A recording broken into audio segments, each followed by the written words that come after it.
Ողջունում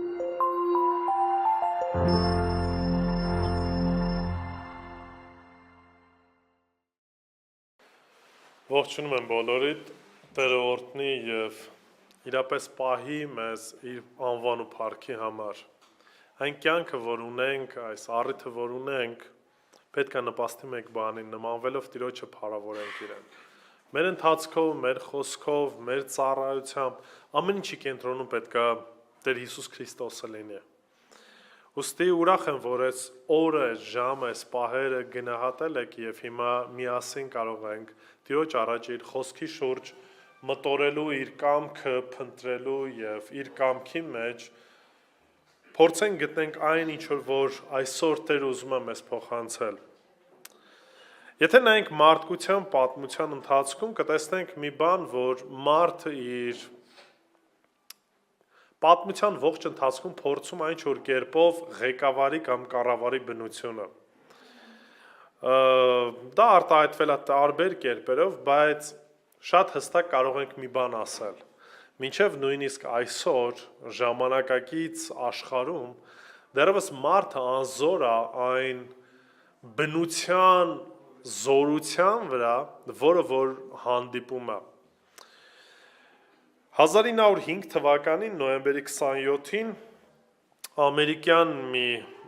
շոգենավ ուղևորներով հանդերձ երկաթյա հանքային բեռով լեցուն SS Մատաֆա էր կոչվում, ուղևորվում է դեպի նավահանգիստը։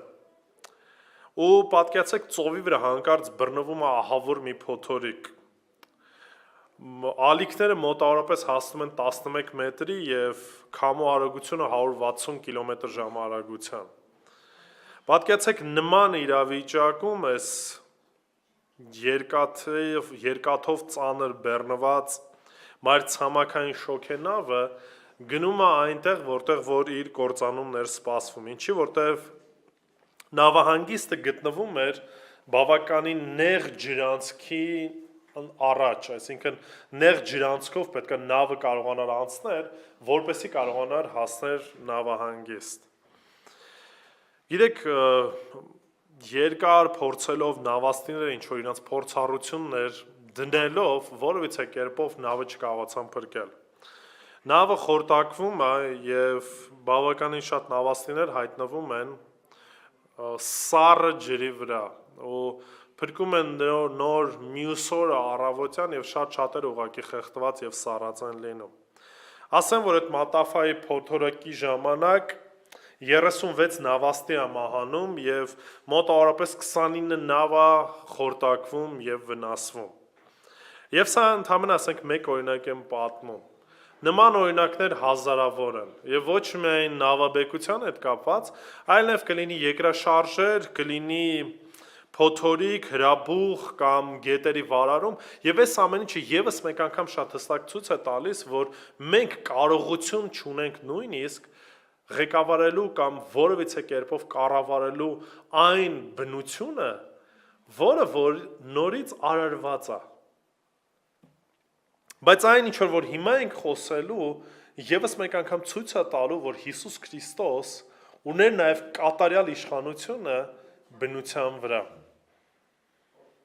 Մատթեոս 8-րդ գլուխ 23-ից 27 համարները։ Այս հատվածի վերաբերյալ քարոզներ լսել եք, բայց այնուամենայնիվ ցանկացա, որ նորից նայենք արդեն այն կոնտեքստով, որ միասին նայում ենք Մատթեոսի ավետարանը։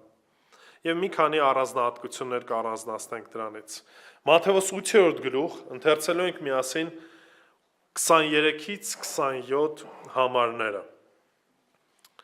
Երբ Հիսուսը նավը մտավ, աշակերտները գնացին նրա ետևից։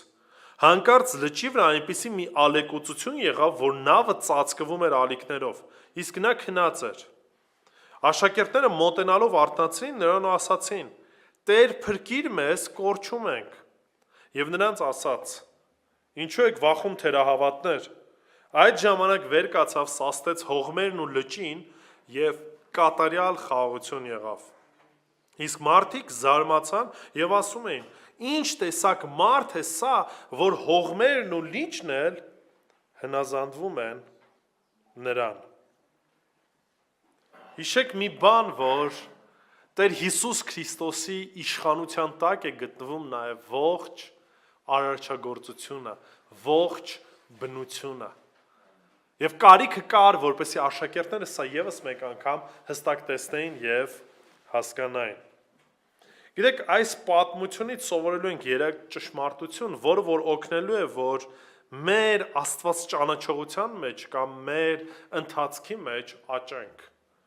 Ինչի որտեղ խնդիրներ կան, հարցեր կան, որոնց մասին, որ մենք չգիտենք իրականում, մեր հոգևոր կյանքի ընթացքում։ Եվ կարիքը կա նման իրավիճակների, որպեսզի մենք տեսնենք, որ այո, Տերը նաև իշխանություն ունի բնության վրա։ Եթե հիշում եք, մինչև այդ մենք արդեն իսկ խոսում ենք 8-րդ գլուխը խոսեցինք, որ Տեր Հիսուս Քրիստոս իշխանություն ուներ դիվային աշխարհի վրա, 8-րդ գլուխ 1-4 համարներն էինք տեսել։ Նաև տեսանք, որ իշխանություն ուներ հիվանդությունների վրա եւ ինչպես բժշկեց հարուրապետի ծառային 5-ից 13 համարներն էր, դրանից հետո տեսնում ենք ինչպես է բժշկում Պետրոսի զոնքաչին, նաև դրանից հետո տեսնում ենք ինչքան շարունակ հիվանդներ էին բերում իր մոտ եւ մի պահ հայտնվեց, որ ամբողջ հավաքվեց։ Եվ խոսեցինք, որ Հիսուս Քրիստոսի համար կամ Աստծո համար ամբողջը պիտանի չի։ Աստված չի ակնկալում ամբողջի եւ ոչ էլ ցանկություն ունի, որպեսզի իր ամբողջը հետևի իրեն զուտ մենակ հրաշքներ տեսնելու կամ իրանից ինչ-որ մի բան ստանալու։ Ինչի որովհետեւ մեր նպատակը ոչ թե ինչ-որ մի բան Տիրոջից ստանալն է, այլ մեր ցանկությունը, մեր փափագը հենց Տերը ինքն է։ Եվ դրա համար նաև տեսնում ենք, որ 18-ից 20 համարներում անցած կիրակի ենք խոսում, որ Տեր Հիսուս Քրիստոս գիտի նաև ամեն մարդկային ինչը շարժառիթները։ Եվ այստեղ տեսանք, որ այդ ամբողջի մեջ ամբողջը հետևում էր Հիսուսին կամ փափագ ուներ հետևելու Հիսուսին, ինչ որ մի բան ստանալու համար, շահի համար, այո։ Եվ ոչ թե հենց Հիսուս Քրիստոսի։ Եվ հիմա այդ ամեն ինչից դուրս գալով Տեր Հիսուս Քրիստոս որոշում է կայացում նավով անցնելու։ Հիմա պատկերացեք, երբ որ մենք սկիզբը կարդում ենք եւ առհասարակ էս Մատթեոսի ավետարանը ընդհանրապես տեսնում ենք, կտեսնենք, որ ամեն բան ինչ որ գրված է, մեկ նպատակ ուներ։ Ցույց տալու Քրիստոսին որպես թագավոր, որպես իշխանավոր մեկը, որպես Մեսիա, ով որ ունի իշխանություն ամեն բանի վրա։ Սա ճանապարհ էր, որ աշակերտները պետք է անցնեին։ Ընթացք էր, որ պետք է անցնեին, ինչի, որտեղ կարևոր խոսքեր էին լսելու եւ այդ խոսքերից հետո պետք է հնազանդվեին Տիրոջը։ Եվ դա ընթացք էր, որ իրենք պետք է անցնեին։ Երեք ճշմարտություն։ Առաջինը սա է, որ հեղինակը փոթորիկի Տերն էր։ Աստված է հեղինակը այն փոթորիկի ինչ որ տեղի ունեցավ։ Եվ այն ամեն ինչ որ տեղի ունենում մեր կյանքում, մեր շրջապատում, այդ ամեն ինչի հեղինակը, ծրագրավորողը ով է? Աստված է։ 23-ից 24 համարները եւս մեկ անգամ ընթերցենք։ Տեսեք, երկար պատկացեք ծանր օր էր Հիսուսի համար, եւ ասում է Հիսուսը նավը մտավ, աշակերտները գնացին նրա ետևից։ Հանկարծ լճի վրա այնպիսի մի մեծ ալեկոծություն եղավ, որ նավը ծածկվում էր ալիքներով։ Հիմա հանկարծակի էր ում համար։ Աշակերտների համար էր հանկարծակի։ Հիսուսի համար հանկարծակի ինչ որ մի բան չէր տեղի ունենում։ Հիսուս գիտեր ամեն բան ինչ որ սպասվում է։ Հիսուս գիտեր, որ նավը մտնելով պահը գալու, որ աշակերտները շատ կարևոր դաս պետք է սովորեն։ Լիճը, երբ որ խոսում ենք, Գալիլեայի լճի մասն է խոսքը գնում ու ասեմ, այդքան էլ մեծ լիճ չի։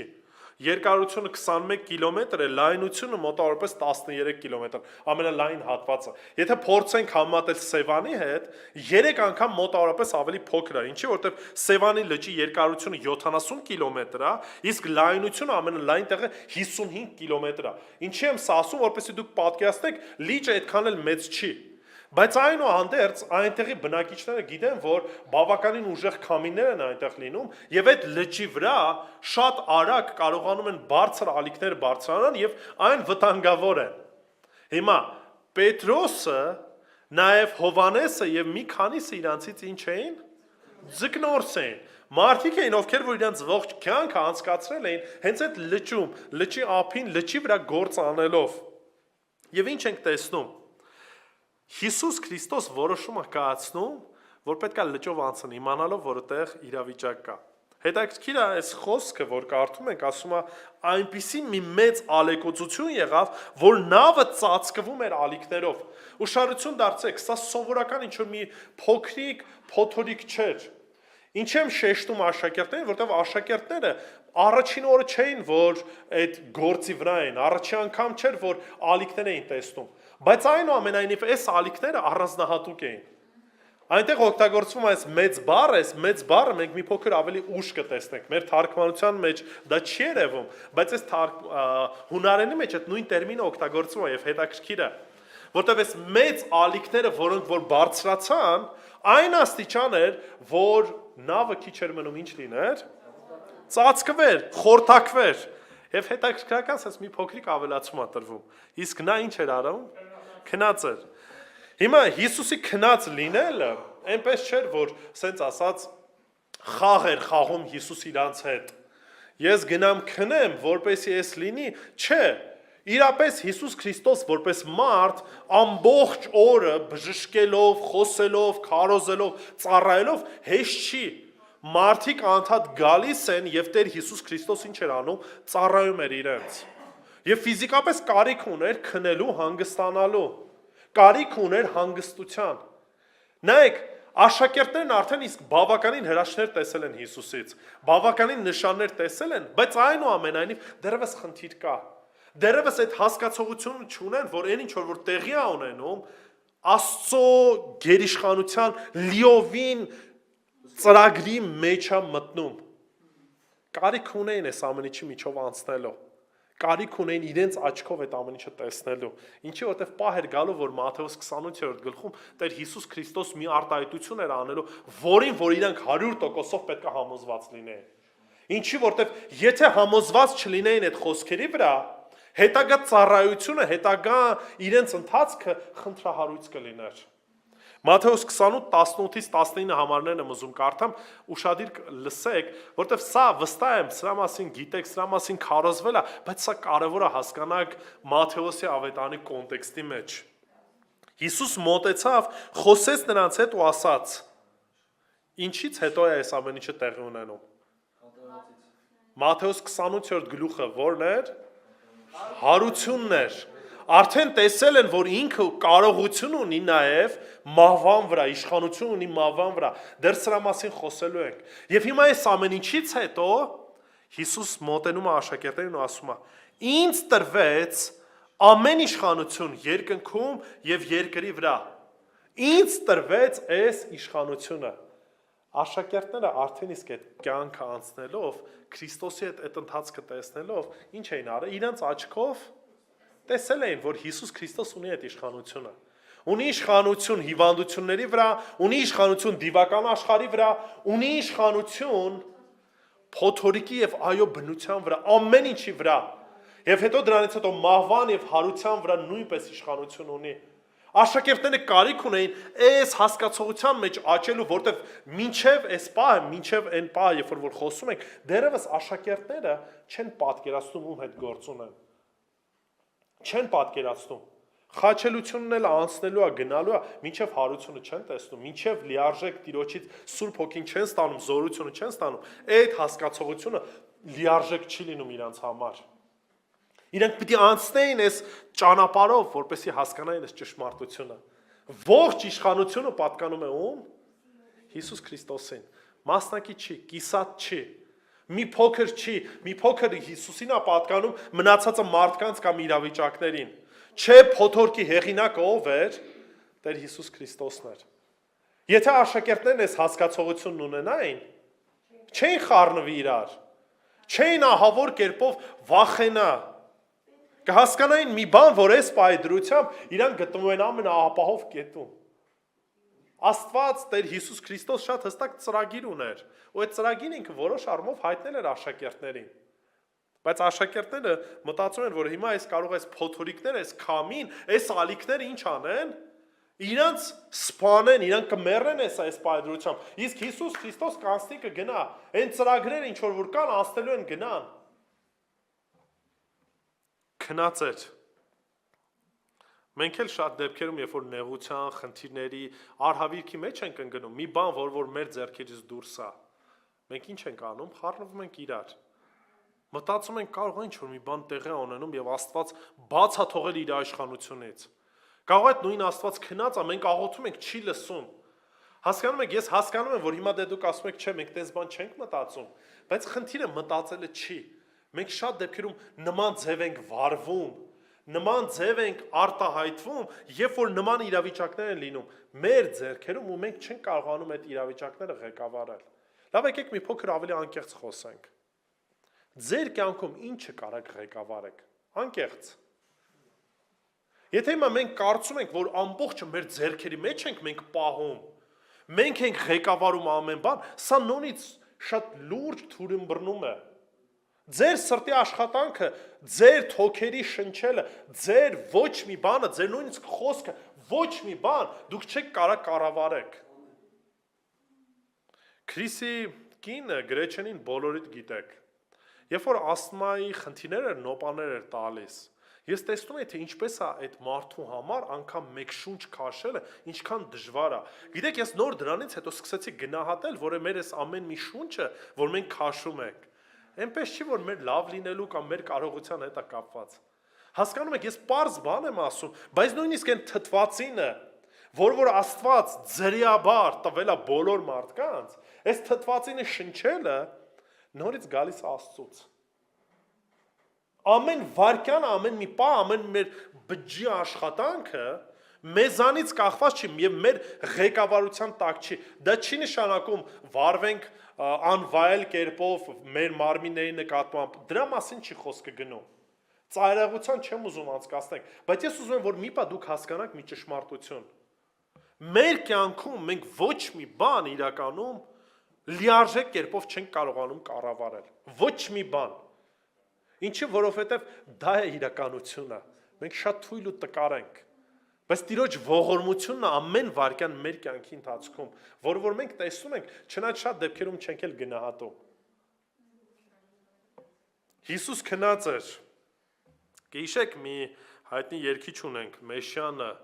երբ որ խոսում է ցեղասպանությունից կամ ընդհանրապես հայերի պատմությունից, այս ձևի արտահայտությունը անում, ասում է ուր է իր Աստված, այդ երգը բավականին տարածված է։ Շատ շատերը այդ նույն տրամաբանությամբ են ապրում։ Տեր Աստված, բա այս իմ կյանքում եղավ, բա դու ուր էիր։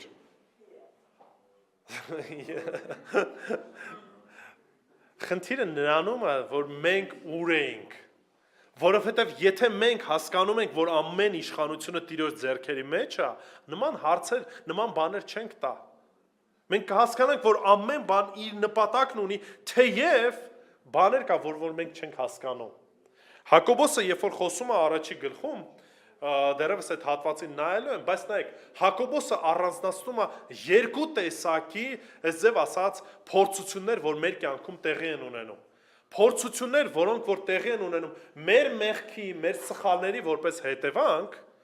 եւ տանում են այս ամեն ինչը դեպի մեղքի, եւ փորձություններ, որոնք որ մեր ձեռքից ինչ են, դուրս են, մենք որևիցե կերպով այդ ամեն ինչի մեջ ազդեցություն չունենք։ Գլոբալ առումով այո, ամեն բան Տիրոջ ձեռքերի մեջ է, բայց դեպքեր կան, որոնք որ մենք ենք ընկնում այդ պատմությունների, այդ խնդիրների մեջ։ Պետրոս Արաքյալն է դրա մասին խոսում։ Դրա համար ասում է, եթե հալածվեք, չհալածվեք որպեսզի ինչ, մարդասպան, կամ գող, կամ եւ այլն։ Այսինքն, եթե նման մի բան եք գործել եւ որպես հետևանք պատիժ եք կրում, անունը մի դրեք, որ Տիրոջ համար եք փորձվում։ Բայց հակառակը, եթե մի բան մեր ձեռքերից չի ու մենք այդ նման իրավիճակում ենք հայտնվել, Տերը գործ ունի անելու դրա մեջ։ Մենք դրանով ավելի փորձված ու ավելի ամուր հավատացյալներ ենք դառնում։ Դրա համար, եթե Տերը փորձում է մեր հավատքը, ասում մի տրտ, մեկ այլ ուրախությամբ այդ ամեն ինչը ընդունել։ Ինչի որտեղ վերջնական արդյունքը Տերը գիտի որն է։ Որն է նպատակը այս ամեն ինչի։ Բայց առաջի դասը, որ պետք է աշակերտները շատ հստակ հասկանային, փոթորիկի հեղինակն ով էր, Աստված էր։ Աստված էր։ Ամեն ինչ որ տեղի ունենում մեր կյանքում հեղինակը հենց Աստված ինքն է։ Հարցը ո՞րն է այդ դեպքում, ո՞րն է պատճառը։ Աստված ինքը գիտի պատճառները։ Աշակերտների պարագայում շատ հստակ կտեսնենք պատճառը, շատ հստակ կտեսնենք Ուղղակի խնդիրը նորից սա է, իմ կյանքում, դժվարությունների, հարցերի, խնդիրների ժամանակ, ինչ եմ ես անում, ինչ եմ աղոթում, ինչպես եմ աղոթում, ինչքանով վստահություն ունեմ, որ Տերը մինչև հիմա գահին նստած է։ Հասկանում եք, հարցեր, որոնք որ նեղությունների, դժվարությունների ժամանակ ոչ այդքան գուցե ճիշտ ձևով ենք արձագանքում։ Երկրորդ դասը, որ պետք է քաղային, Տերը գիտեր, Տերը գիտի այսօրվա մեր կարիքը։ Տերը գիտի ինչ կարիք մենք ունենք։ Ու նաև Տերը գիտեր ինչ կարիք ունեին աշակերտները։ 25-ից 26 համարները։ Նայեք։ Աշակերտները մոտենալով նրան արթնացրին նրան ու ասացին. Տեր փրկիր մեզ, կորչում ենք։ Եվ նրանց պատասխանեց, եւ նրանց ասաց. ուշադրություն դարձրեք։ Տեր Հիսուս գիտեր իրենց խնդիրը եւ իրանք կարիք ունեին այդ խնդիրը տեսնելու։ Իրանք խնդիր ունեին տեսնելու, որ իրանց մեջ դեռևս ինչ կա, վախ ու թերահավատություն կա։ Ինչու եք վախենում թերահավատներ։ Նրանք տեսան Հիսուսին քնած։ Եթե մինչև այդ հրաշքներ էր գործում, մինչև այդ տեսնում էին, որ մեկն ա, որ կարծես իշխանություն ունի ամեն ինչի վրա, արթուն վիճակում էր։ Հիմա քնած է, հիմա մտածում են, կարող է քուննա խանգարել, որպեսզի Հիսուս Քրիստոս չի կարողանում իր իշխանությունը ղեկավարի կամ իր իշխանությունը բանեցնի։ Իրանց տրամաբանության մեջ, եթե իրանք քնած են ու ագնաօգնական են, նույն վիճակում էլ նաև գտնվում է հիմա Տեր Հիսուս Քրիստոս։ Դրա համար ասում է հոգդ չէ Հիսուս, ինչ ենք անում։ Խեղդվում ենք, կորչվում ենք։ Բոլորս միասին դու էլ մեզ հետ։ Ալիքները ինչպիսին էին, բավականին մեծ էին, բայց հիշեք ովքեր էին իրանք։ Ձկնորսեր էին, փորձառու մարդիկ էին, ովքեր որ երկար ժամանակ այդ նավերի մեջ են ապրել, սա կյանքը տեն անցկացրել։ Գիտեք, մի քանի հատված հետո,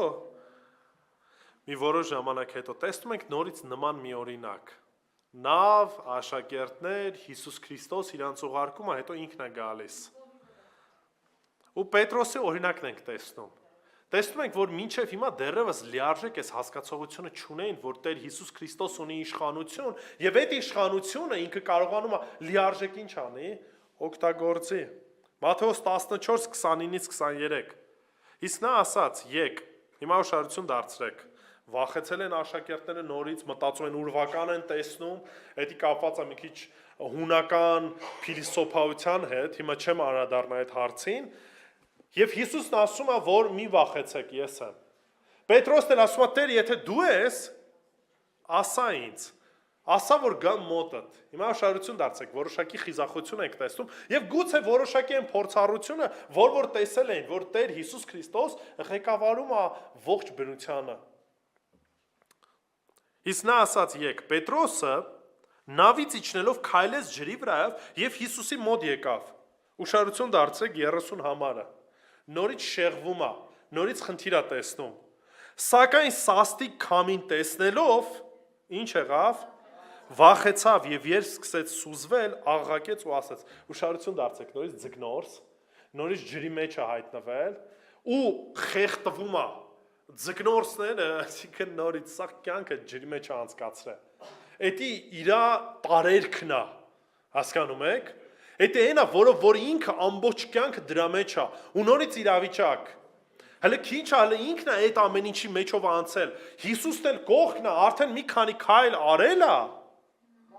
բայց նորից վախենում է։ Դե մենք էլ կվախենայինք, մի կարծեք, որ մենք ավելի ուժեղ ենք։ Ժողովուրդ ջան, մենք էլ ենք նույն կարգավիճակում գտնվում։ Վախեցավ, սաստիկ քամին տեսնելով ու սկսեց սուզվել, աղաղակեց ու ասեց, նորից ասում է, Տեր փրկիր ինձ։ Այնտեղ նորից խեղդվում էին, նորից ասում էին Տեր փրկիր, հիմա նույն կարգավիճակում են գտնվում։ Հիսուս իսկույն ձեռը մեկնեց, բռնեց նրան ու ասաց. Թերահավատ ինչու երկմտեցիր, ինչու կասկածեցիր։ Գիտեք, այս դեպքը տեղի է ունենում մեր քննվող պատմությունից հետո, եւ այո,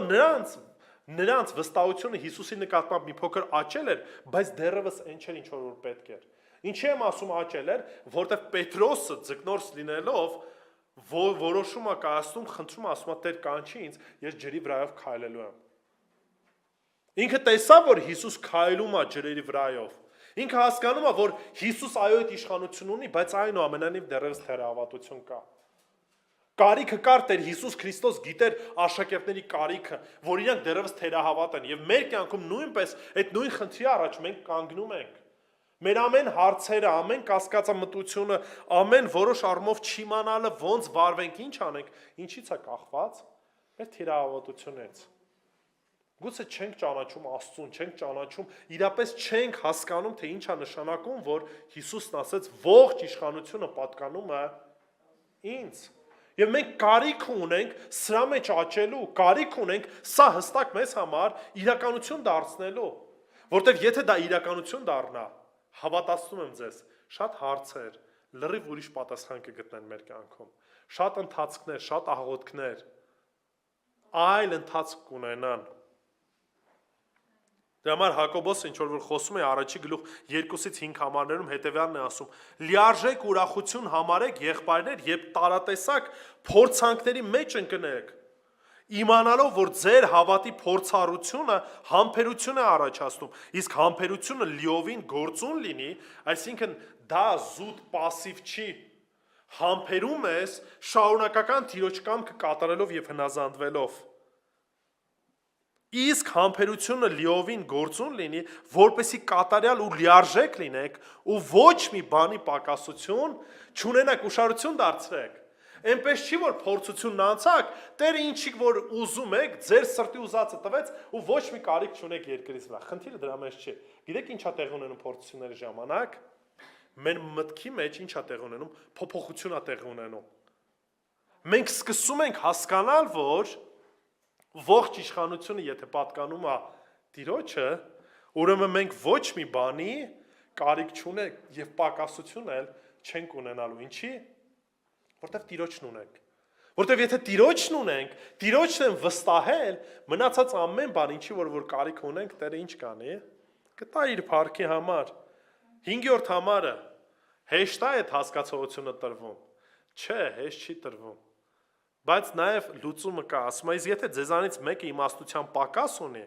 թող խնդրի Աստծուն, որ բոլորին առանց նախատելու պարզապես տալիս է եւ նրան կտրվի։ Աղոթեք Տիրոջից իմաստություն, եթե հարցեր կան, որոնք որ դուք չեք կարողանում պատասխանը գտնեք, իրավիճակի մեջ եք հայտնվել, որտեղ որ կարծում եք, թե աներանելի վիճակ է,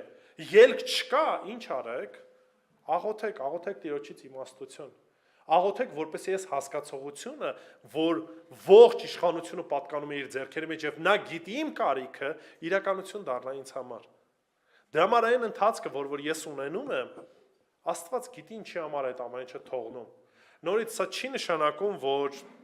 եթե իմ մեղքերի պատճառով եմ ընկել ինչ որ խնդիրների հարցերի մեջ, պիտի մեղադրեմ Աստծուն, որովհետեւ Աստված չար բանով չի փորձում, ոչ էլ ինքն է փորձվում, այսինքն չի տանում մեզ դեպի մեղքի, այլ Տերը, երբ որ մեզ անցկացնում է ինչ որ իրավիճակներով, մեր հավատքը էլ ավելի հաստատուն սարքելու համար է։ Ինչի որպեսզի Տիրոջ մեջ բավարարված լինենք։ Տերը լինի մեզ համար բավարար եւ մենք սրա կարիքն ունենք։ Հիշեք, թե դուք ինքներդ քանի անգամ եք տարբեր իրավիճակներում հայտնվել եւ Տերը ինչպես է ձեզ այդ իրավիճակներից ազատել։ Հիշեք, նայեք մի փոքր հետ նայեք ձեր կյանքի ընթացքին ու կտեսնեք Տիրոջ ձեռքը, որ ինչ էր անում, ուղղորդում էր ձեր կյանքի ամեն պահին, ամեն վայրկյանին, թեև այն ժամանակ դուք տեսնում եք Տիրոջ ձեռքը, թե չէ։ Չէ, այդ ժամանակ չէին տեսնում։ Աշակերտները ինչ եք կարծում, գիտեին այս ամեն ինչի արդյունքը ինչպես է լինելու։ Չէ, վերջը չգիտեին։ Վախեցած այն աստիճան, որ կարծում են վերջ կյանքից վերջին օրն է։ Մեկ ասում են, չէ, ասում է, կյանքից են սաղ են, անցած օրերը եկան, աչքիս առաջ հայտնվեցին։ Նման իրավիճակների մեջ մենք էլ ենք հայտնվում։ Եվ այո, Տերը իր ողորմությունն է ցույց տվել մինչև այսօր։ Եվ եթե հետ նայենք, կտեսնենք այդ ամեն ինչը։ Անկախ դրսի շարժ ու դարձից, անկախ ամեն ինչից, մեր հավատքը պետք է ամուր լինի, որովհետև հաստատված է Աստծո խոսքի վրա, Աստծո խոսքն էլ կատարյալ ճշմարտություն է եւ իրականություն է դառնալու, անկախ հանգամանքներից։ Դրա համար Մարկոսի ավետարանի 9-րդ գլուխ 23-24 համարներում կարդում ենք։ Մարկոս 9:23 24 Եթե հավատքի պակաս ունենք, եւ շատ դեպքերում ունենում ենք, կարիք ունենք ինչ անելու, խնդրելու, որպեսզի հավատքը ել ավելի ավելացնի Տերը մեր կյանքում, ել ավելի հաստատի։ Նայեք 23 համարը։ Հիսուս նրան ասաց. Եթե կարող ես հավատալ, հավատացողի համար ամեն ինչ հնարավոր է։ Սա մի տղամարդ էր, որ խնդրում էր բժշկություն իր զավակի համար։ 24 համարը այն ժամանակ տղայի հայրը աղաղակեց ու արտասուքով ասաց. հավատում եմ Տեր, օգնիր իմ անհավատությանը։ Երբ որ դեպքեր են լինում, մենք շատ դեպքերում չենք հասկանում ինչ է կատարվում։ Մենք կարիք ունենք, որպեսզի Տերը ինչ անի, նորոգի մեր հավատքը, որպեսզի մեր հավատքը ել ավելի հաստատուն լինի Տիրոջ խոսքի վրա։ Մեր հավատքի հիմքը իրապես, եթե Տիրոջ խոսքն է,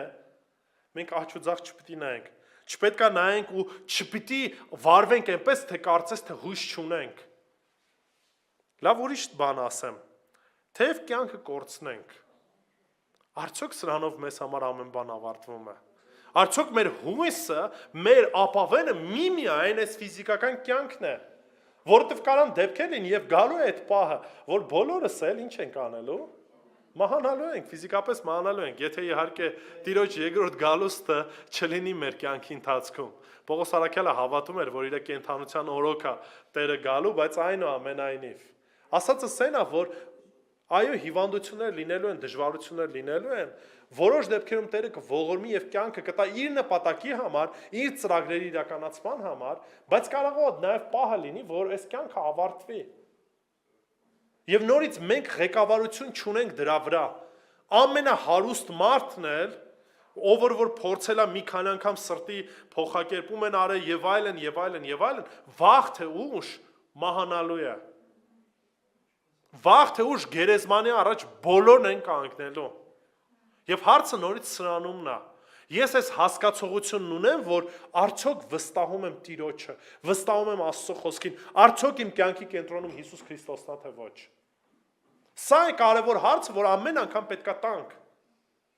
Այո, Տերն ունի այդ իշխանությունը, բայց դա չի նշանակում, որ մեր ուզածով է Տերը վարվելու։ Եթե մեկ անգամ Տերը բժշկեց, դա չի նշանակում, որ երկրորդ անգամ պարտավոր է բժշկելու։ Եթե մեկ անգամ ազատեց, դա չի նշանակում, որ երկրորդ անգամ նորից պարտավոր է ինչ անելու, ազատելու։ Ուստի Տերը շատ հստակ գիտի մեր կարիքը, իրական կարիքը, եւ թույլ է տալի տարբեր իրավիճակներ մեր կյանքում, որպեսզի իր կամքը իրականություն դառնա մեր կյանքում, որպեսզի հավատքի կյանքի մեջ էլ ավելի ինչ անենք, հաստատվենք, զորանանք։ Նպատակը Տիրոջեն չի, որ մենք առողջ ձևով մահանանք, հասկանում եք։ Տիրոջ նպատակը այդ չի, որ դուք առողջ, փառոք ապրեք, առողջ մահանանք, հետո հավիտենականությունն անցկացնեք Տիրոջը։ Նպատակը այդ չի, նպատակն է, որ ձեր կենդանության օրոք այսօր մենք ամեն օր հոգևոր հասունություն ունենանք, աճենք, եթե դժվարություն խնդիր չկա, աճել չկա։ Նեղություններն են, դժվարություններն են, որ մեր կյանքում մենք ինքներս այդ ժամանակ հասկանում ենք մեր իրական կարիքը որն է։ Ես մի քանի անգամ այս օրինակը բերել եմ։ Այն ովքեր որ հիվանդ են, անբուժելի հիվանդ են, այլ աչքներին չի երևում ոչ մի բան։ Ինչ են շահել, ինչ մեքենա են քշել, ինչ տուն են ունեցել, երբ որ այդ անկողնում մեջ պարկած են, մարդու ուղեղը սկսում է այլ կերպով գնահատել, սկսում է մի փոքր հասկանալ մի բան,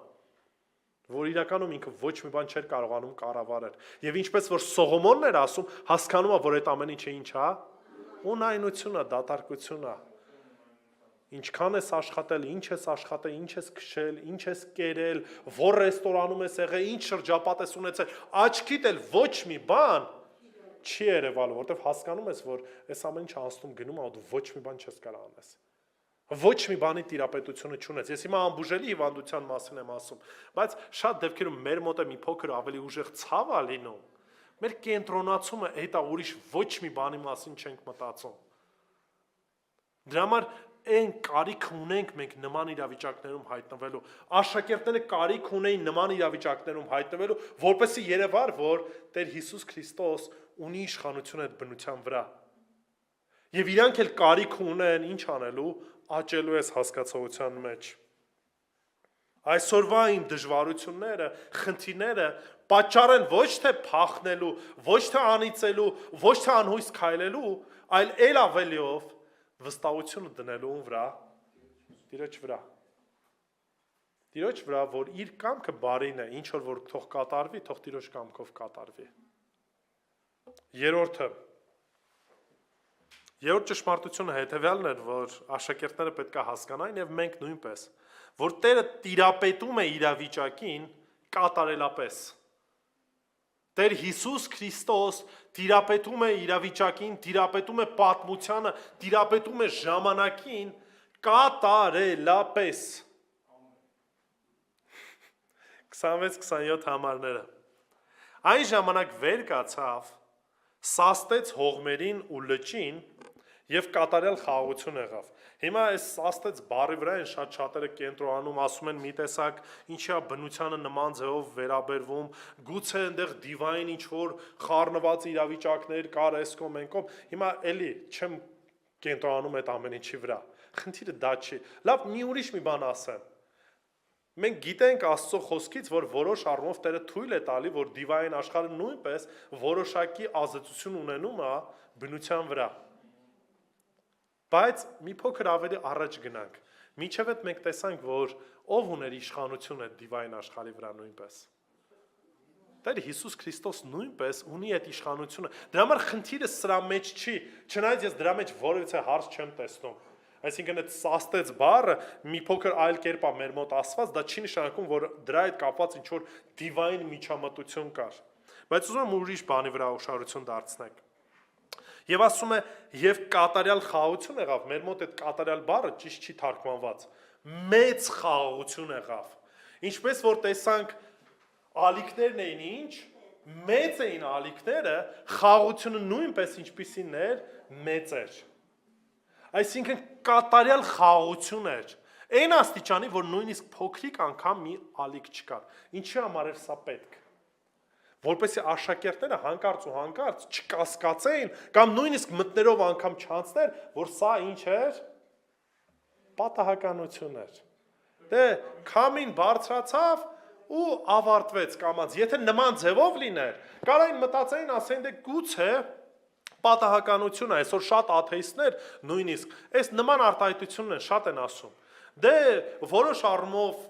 այդ ամեն ինչը աճպարություն էր, մարդիկ կարծում էին, որ դե Աստված է, այն ժամանակ չգիտեին կայծակը ոնց է առաջանում, մենք հիմա գիտենք, դրա համար էլ կարիքը չենք դնում այդ ամեն ինչին, այս մեկը պատահական էր եւ այլն եւ այլն եւ այլն եւ այլն։ Որպեսզի անգամ կասկած աշակերտների մոտ չառաջանա, որ սա ինչ էր, պատահականություն էր, ինչպես ալիքներն էին մեծ, այդպես էլ խաղաղությունն էր ինչ, մեծ։ Հիմա նայեք պատասխանը, այսինքն դա նաև արտահայտվում է աշակերտների արձագանքից։ Ինչ տեսակ է սա կամ ինչ տեսակի մարդ է սա, որ հողմերն ու լճերն են հնազանդվում նրան։ Մարդկանց արձագանքը ինչպիսին էր, ընդ բառը օգտագործում։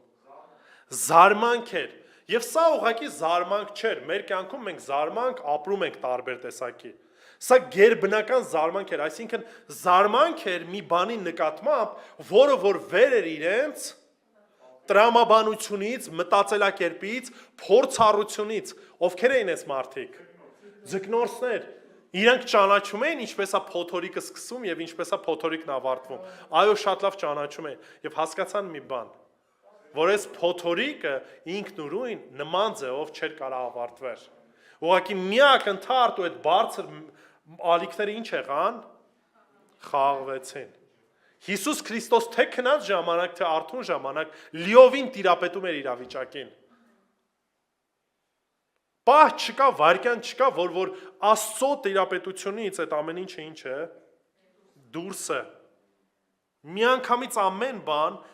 հաստատվեց, սաստվեց, ինչի որտև Տիրոջ տիրապետության տակ էր։ Տեր Հիսուս Քրիստոս կարիք ուներ դաս ցույց տալու, որ ամեն բան իմ ձեռքերի մեջ է։ Կողոսացիս 1:15-17 այս համարը սիրում եմ, շուտ եմ կարդում, բայց այնուամենայնիվ։ Նա երևույթ Աստծո պատկերն է Հիսուս Քրիստոսի մասին է։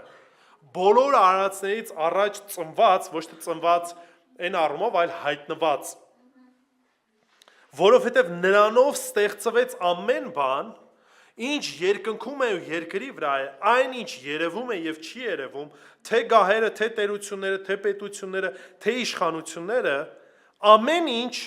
նրա միջոցով նրա համար ստեղծվեց 17 համարը։ Նա է ամեն ինչից առաջ ու ամեն ինչ նրանով է իր տեղում։ Հիսուս Քրիստոս ոչ միայն ամեն բան արարեց, այլ նաև նրանով է պահվում ամեն բան, ինչ որ ինքը արարել է։ Հետևաբար այն ծովը, որ ալեկոծվում էր, ում միջոցով էր պահվում այդ լիճը, իր միջոցով էր, ամեն ինչն էր իր միջոցով պահվում։ Ամեն բան, ամեն ինչ, հասկանում եք։ Դրա համար, երբ որ խոսում ենք Տեր Հիսուս Քրիստոսի մասին, պետք է հասկանանք մի բան։ Ամեն բան իր տիրապետության տակ է եւ իր կոնտրոլի տակ է, կներեք այս ռուսերեն արտահայտությանս համար։ Ամեն ինչ, ոչ մի բան չկա, որ դուրս է իր հսկողությունից, ոչ մի բան, ոչ մի վարքյան, ոչ մի պահ, որտեվ եթե մի պահ Տիրոջ հսկողությունից ինչ որ մի բան դուրս գա, այդ ամեն ինչ ուղղակի ինչ է լինելու, ոչնչանալու է, անհետանալու է։ Տերն է, որ ինքն է պահում ամեն բան։ Բայց պետք էր, որ Տեր Հիսուս Քրիստոս ինչ լիներ, չարչարվեր, մահանար, խաչվեր։ Գիտեք, շատերը կարծում են, որ սա մի պահ էր Հիսուս Քրիստոսի կյանքից, որ իր տիրապետությունից դուրս էր։ Սակայն չեն հասկանում մի բան, որ դա նույնպես ծրագիրն էր, Տիրոջ ծրագիրն էր, որ ինքը պետք է այդ ամեն ինչը անցներ, մեկը, որ պահում էր ամեն բան, պետք է խաչվեր, մահանար, չարչարվեր։ Ինչու որովհետև դրանով Տիրոջ փրկությունը պետք է գար։ Տիրոջ արդարությունը պետք է երևար մեղքի դատապարտությամբ։ Արյունը պետք է թափվեր։ Կամ մենք պետք է դատապարտվեինք հավիտյան։ Կամ մեր փոխարեն Հիսուս Քրիստոս։ Եվ Տիրոջ սերը ինչպես արտահայտվեց, որ իր միածին որդուն ուղարկեց։ Սա նորից ոչ թե Աստծո տիրապետությունից դուրս էր, այլ սա Աստծո տիրապետության մեջ էր։ Տեր Հիսուս Քրիստոսի ծրագրի մեջ էր։ Մի խարիզմատ քարոզիչ կանոնը չեմ տալու, մի անգամ քարոզում էր ու ասեց, որ խաչը կամ խաչելությունը սատանայի հաղթանակն էր։ Գիտեք, մարդը, երբ որ նման բան է ասում, ինքը լիարժեք չի հասկանում, թե Տիրոջ ծրագիրն ինչն էր։ Ինքը կարող պատկերացնի, որ ուրեմն ինչ որ իրավիճակ տեղի ունեցավ, որ Տիրոջ տիրապետությունից դուրս եկավ եւ խաչը կարծես թե դարավ հաղթանակ սատանայի։ Այնինչ սա հելյուրանք է եւ սա իրականության հետ ընդհանրապես կապ չունի։ Դա Տիրոջ հաղթանակն էր եւ այդտեղ էր որ ջախջախվեց սատանայի գլուխը։ Հաղթանակը ո՞րն էր։ Ամեն բան մենք հստակ տեսանք Տիրոջ ծրագիրը սկզբից մինչև վերջ։ Համար Հովհաննես 16:32-33 Նայեք Հիսուս Քրիստոս ինչ է ասում, Հովանու 16:32-33 Ահա ժամանակը գալիս է եւ արդեն իսկ եկել է, երբ բոլորդ կցրվեք։ Հիսուս գիտեր իր իրավիճակը, գիտեր ամեն բան։ Յուրաքանչյուրը իր տունը, իսկ ինձ մենակ կթողնեք։ Բայց ես մենակ չեմ, որովհետև Հայրն ինձ հետ է։ Հայրը իր հետ էր, որտեղ ինքը կատարում էր կատարելապես Տիրոջ կամքը։ Հայրը իր հետ էր լինելու։ Ահա այս բաներն ասեցի ձեզ, որպեսզի ինձանով խաղաղություն ունենաք, չկորցնեք ձեր անհանգստությունը, չկարծեք, որ ես ինչ որ մի բան իմ ձեռքերի տիրապետությունից ինչ է, դուրս է։ Ամեն բան գնում է այնպես, ինչպես որ ծրագրված է։ Դրա համար ինձ այս պատմությունը, այս ամեն ինչը տեսնելով, աշակերտներին ասում են, ինչ արեք, ձեր խաղաղությունը մի կորցրեք։ Տիրոջ ծրագրի մեջ է այդ ամեն ինչը։ Այս բաներն ասցի ձեզ, որպեսզի ինձանով խաղաղություն ունեք, աշխարհում նեղություն պիտի ունենաք, բայց քաջալերվեք, որտեվ ես հաղթել եմ աշխարհը, աշխարհը իմ ձեռքերի մեջ է, ամեն բան իմ տիրապետության մեջ է, նեղություն կրելու եք, այո կրելու եք, հալածանք կրելու եք, Տիրոջ անվան տա համար այդ հալածանքը լինելու է, այո լինելու է, բայց այդ ամեն ինչը ում ձեռքերի ներքո է, ում տիրապետության մեջ է, Տիրոջ մեջ է, դրա համար խաղաղություն ունենք, դրա համար ուրախություն ունենք, դրա համար էլ կախված չի մեր կյանքը շրջապատող ալիքներից, դրա համար կախված չի մեր կյանքը, թե ով կլինի նախագահ, ով կլինի վարչապետ, ով ինչ կանի, ով կլինի մեր կողքը, Թուրքիայի հետ լավ կլինենք, լավ չենք լինի, Ադրբեջանի հետ լավ կլինենք, լավ չենք լինի։ Հասկանում եք այդ ամեն ինչը ուղղակի Տիրոջ ձեռքերի մեջ է եւ Տերն է ամեն բան տիրապետում։ Դրա համար երբ որ կա այս հասկացողությունը, խաղաղություն ես ունենում։ Ասում ես խաղաղությունը վեր է ամեն ինչից։ Ինչի որտեվ մարդիկ կարան տեսնեն ոնց Պետրոս առաքյալ ինչ ես ասում։ Մեզ սպանում են հավատքի համար, մեզ հալածում են, գցում են առյուծների բերանը, բայց մենք պետք է խաղաղ լինենք, այո պետք է խաղաղ լինենք։ Եվ մարդիկ մոտենալու են ձեզ հարցեն, ասեն, խես տենց խաղաղ, որտեղից այդ խաղաղություն ունես, որտեղից այդ վստահությունն ունես։ Ու բանը, որ մենք պետք է ինչ անենք, պատմենք ավետարանը, որ մեր վստահությունը մենք չենք, մենք այդքան ուժեղ չենք, անես չի, որ ես ինչ հեղինակություն ենք, շրջապատ ունենք, գումար ունենք այնքան, որ մինչև մեր կյանքի վերջը մեր թորների համար էլ բավարար է, սրա մասին չի, ուղղակի Տեր ունենք, որը որ տիրապետում է բնության վրա, որը որ ունի իշխանություն ամեն ինչի վրա, որը որ տիրապետում է ամեն իրավիճակներին, սա է մեր վստահությունը, սա է մեր հույսը, սա է մեր խաղաղությունը Տիրոջ մեջ։ Թեև կմնանք մենակ, թեև կլինենք խավարում, բայց ում ունենք, Հիսուսին ունենք, Տիրոջն ունենք, որը որ ամեն իրավիճակներում մեր կողքին է, թեև հարցեր, դժվարություններ, անհասկացողություններ, վստահեք Տիրոջ խոսքին, վստահեք Տիրոջը, վստահեք, որ նա է փոթորիկների, խնդիրների, հարցերի հեղինակը, վստահեք, որ նա գիտի մեր կարիքը եւ այդ կարիքից ելնելով, որ թույլ է տալիս նման իրավիճակներ մեր կյանքում։ Եվ երբ որ դրա մեջ եք, հիշեք մի բան, փրկության դուռը Տերը բաց է պահելու,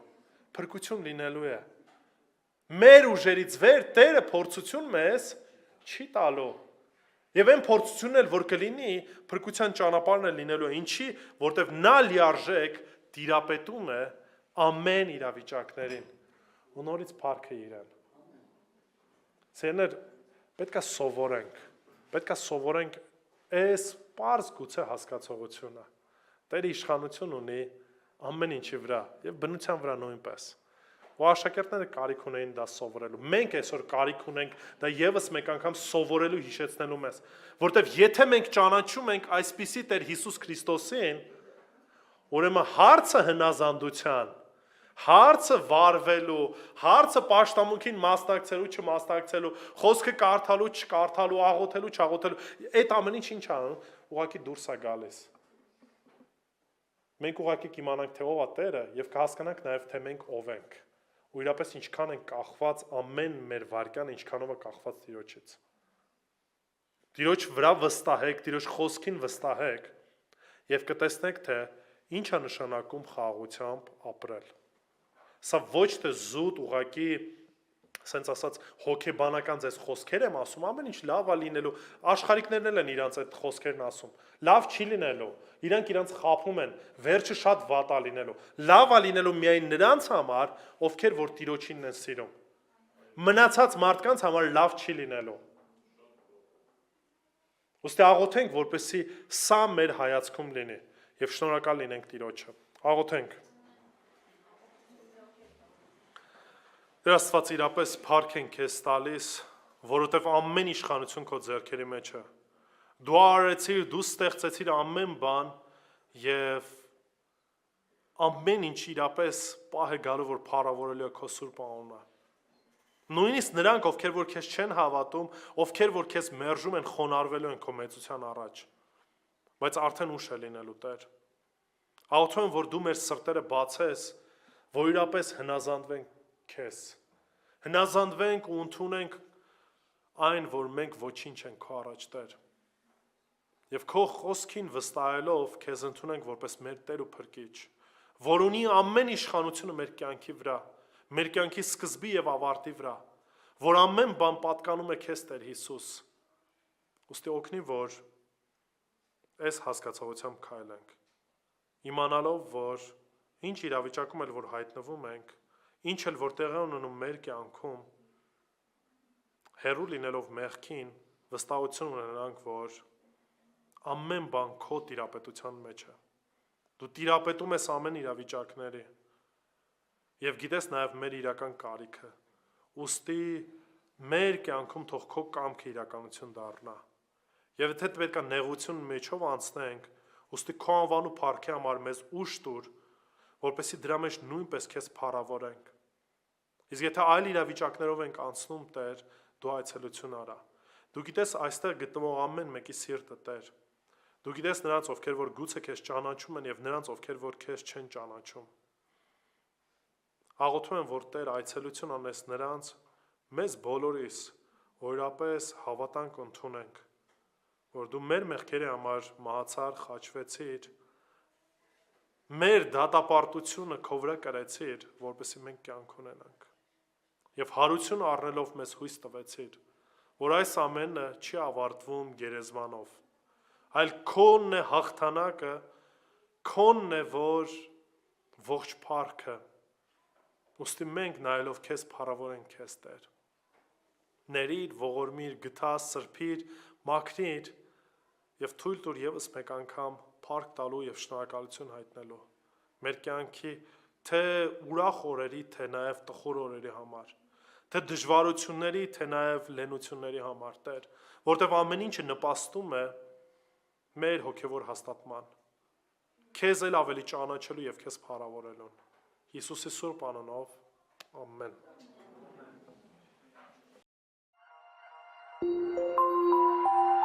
Thank you.